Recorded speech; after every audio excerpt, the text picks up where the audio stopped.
आज सर्वच ठिकाणी गोविंदा रे गोपाळा हा जो स्वर आहे महाराष्ट्रामध्ये दुमदुमणार आहे आणि सर्व जे पथकं आहेत ते आता थरावर थर आणि मानवी मनोरे रचण्यासाठी सज्ज झालेले आहेत. मी सध्या ठाण्यामध्ये आहे आणि ठाण्यामध्ये आपण पाहताय गोविंदांचा उत्साह जो आहे तो शिगेला पोचलेला आहे. कधी एकदा आपण रजिस्ट्रेशन करतोय आणि त्या ठिकाणी जाऊन मानवी मनोरे रचतोय, अशा प्रकारची भावना जी आहे ती या संपूर्ण गोविंदा पथकांमध्ये आहे. आपण काही गोविंदांशी बातचीत करणार आहोत. मित्रा, कुठून आलायस तू आणि काय नेमकी उत्सुकता आहे आजच्या या सणाची? आम्ही भांडूपवरून आलेलो आहे. आमचं पथकाचं नाव युवा प्रतिष्ठान. आजचा दिवस हा आमचा आहे. एवढी मेहनत आम्ही 1.5 महिने मेहनत करतो, तर आज आम्हाला नक्की यश मिळणार आहे. दादा, कुठून आलाय तुम्ही आणि काय नेमकी उत्सुकता आहे? काय बोलतो? नक्कीच आपण जर पाहिलं तर हे जे गोविंदा पथकं आहेत यांचा जो उत्साह आहे तो शिगेला पोचलेला आहे. सर, कुठून आलाय तुम्ही आणि काय नेमका उत्साह आहे? आपल्या गोविंदा पथकाचं नाव काय आहे आणि आज कुठे कुठे जाणार आहात? MMRD गोविंदा पथक आमचं जोगेश्वरी लिंक रोडचं नाव आहे. आम्ही आता तरी सध्या पाठक साहेबांच्या इथे आलो आहे. त्याच्यानंतर आम्ही प्रताप साहेब तिथे जाणार आहे. तर आम्ही ठाणा म्हणजे असं करत करत आम्ही जोगेश्वरीतून पूर्ण असे निघून आम्ही डायरेक्ट ठाणा करत निघतो दरवर्षी. मित्र, काय नेमकी उत्सुकता असते आजच्या दिवसाची? किती दिवस मेहनत घ्यावी लागते?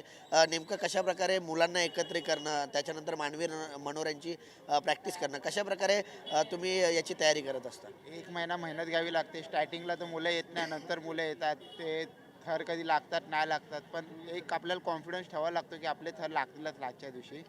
आणि आम्ही श्री अष्टविनायक मित्रमंडळामधलं हादुरी गाव, आम्ही इकडचा लोकल पथक आहे आम्ही इकडचं.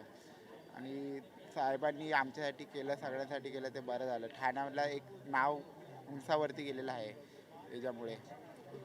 मित्र, आज किती थर लावण्याचा? 7 थर लावणार आहे. शिवप्रतिष्ठा गोविंदा पथक रामनगर नवी मुंबई इथून आम्ही येतो.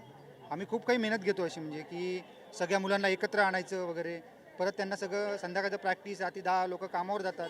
पण हा सण आपला मराठी माणसांचा खूप मोठा सण आहे, की दहीहंडीचा सण आपल्या ठाण्यामध्ये पण सगळ्या खूप मोठा आहे. तर आम्ही सगळ्या ठिकाणी जातो की अशाने आपण की चांगले आपण 7 थर लावू वगैरे असं, म्हणजे आणि आपण फिरतो की आपण एक सण साजरा करतो चांगला व्यवस्थित वगैरे. दादा, आपण पाहतो की अनेक नियम अटी लागू करण्यात आल्या होत्या, मात्र आता सगळे नियम, साहसी खेळाचा दर्जा जो आहे तो या दहीहंडीला मिळाला आहे. काय नेमकं एक गोविंदा म्हणून वाटतं? गोविंदा म्हणून हा एक उच्चस्तरीय खेळ झालेला आहे आणि सर्व गोविंदा खूप प्रतिष्ठेने आता प्रो गोविंदा त्याच्यासाठी उपलब्ध करून दिलेला आहे की प्रो गोविंदा यांनी किती एनर्जी आहे, मुलांमध्ये किती उत्सुकता आहे. त्यामुळे हा चांगला राष्ट्रीय खेळ म्हणून हा घोषित केला पाहिजे ॲक्च्युली. नक्कीच आपण जर पाहिलं तर हा संपूर्ण आत्तापासूनच या ठिकाणी गोविंदा पथकं जे आहेत ते यायला सुरुवात झालेली आहेत. काही वेळातच या रोमांचक अशा मानवी मनोरे रचायला सुरुवात होणार आहेत.